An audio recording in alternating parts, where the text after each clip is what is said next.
Hello students, I am Paras, your mathematics teacher. Students, आज हम exercise 10.2 कर रहे हैं। फर्स्ट क्वेश्चन है इसका, recall that two circles are congruent if they have the same radius. इस लाइन का ये मतलब है कि अगर दो सर्कल्स की रेडियस सेम होती है तो वो कॉन्ग्रेंट होते हैं। ठीक है। Prove that equal chords of congruent circle subtend equal angles at their centre. देखो, सबसे पहले हमने दो सर्कल ले लिए। Let us consider two circle with centre O and O dash. अब हमने क्या प्रूव करना है कि इक्वल कोड्स, दोनों सर्कल की कोड्स क्या है, इक्वल है, ये सेंटर पे इक्वल एंगल बनाती है। ठीक है, तो मतलब हमें गिवन है कि AB एंड CD दो इक्वल कोड्स हैं और हमने ये प्रूव करना है कि AOB इक्वल होगा CO डैश D के। हमने ये प्रूव करना है कि AOB CO डैश D के इक्वल हो जाए। तो इसके लिए, तो ये चीज प्रूव करने के लिए हम ये दो ट्रायंगल्स लेंगे, AOB and CO dash D।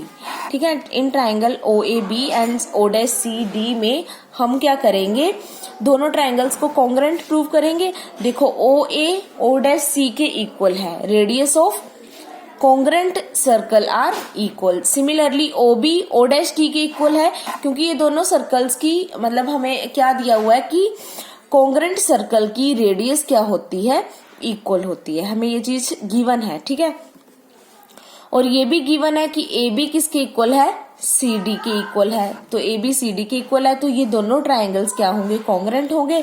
अगर ये कॉन्ग्रेंट होंगे बाय साइड से, तो एंगल AOB इक्वल हो जाएगा एंगल CO डैश D के बाय CPCT। तो ये दो ट्रायंगल्स में हमने कॉन्ग्रेंट प्रूव करके CPCT से ये दोनों एंगल्स इक्वल प्रूव कर दिए। और यही हमने प्रूव करना था कि इक्वल कोड्स, कॉन्ग्रेंट सर्कल की इक्वल कोड्स सेंटर पे इक्वल एंगल्स बनाती है, हेंस प्रूव्ड। अब सिमिलरली इसका सेकंड क्वेश्चन है, बिल्कुल इसका कन्वर्स पार्ट है। Prove that if chords of congruent circle subtend equal angles at their centres then the chords are equal. मतलब अब हमें गिवन है कि ये कोड्स सेंटर पे इक्वल एंगल्स बनाती है। तो हमें क्या गिवन है, AOB CO डैश D के इक्वल है and we have to prove that the chords are equal, that is AB is equals to CD। So we take two triangles, triangle OAB and triangle O dash CD। ठीक है, इन दो triangles को हम सबसे पहले congruent prove करेंगे। AOB CO dash D के equal हमें गिवन है, OA O डैश C के इक्वल है, क्योंकि दोनों जो सर्कल्स है वो कॉन्ग्रेंट है, तो इनकी रेडियस भी इक्वल होगी, OB O डैश D के इक्वल है। तो ये दोनों ट्रायंगल्स क्या होंगे, कॉन्ग्रेंट होंगे। तो हम कह सकते हैं AB is equals to CD by CPCT। हमने यही प्रूव करना था कि इनकी कोड्स क्या है, इक्वल हैं। नेक्स्ट स्टूडेंट, अब नेक्स्ट एक्सरसाइज करने से पहले हमने कुछ इंपॉर्टेंट रिजल्ट पढ़ने हैं।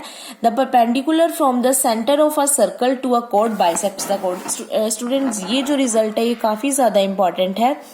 देखो, सर्कल है, ये कोड ले ली सेंटर से। ठीक है, वो कहते हैं कि अगर सेंटर से एक परपेंडिकुलर हम ड्रॉ कर दें, मतलब यहाँ 90 डिग्री का एंगल बने।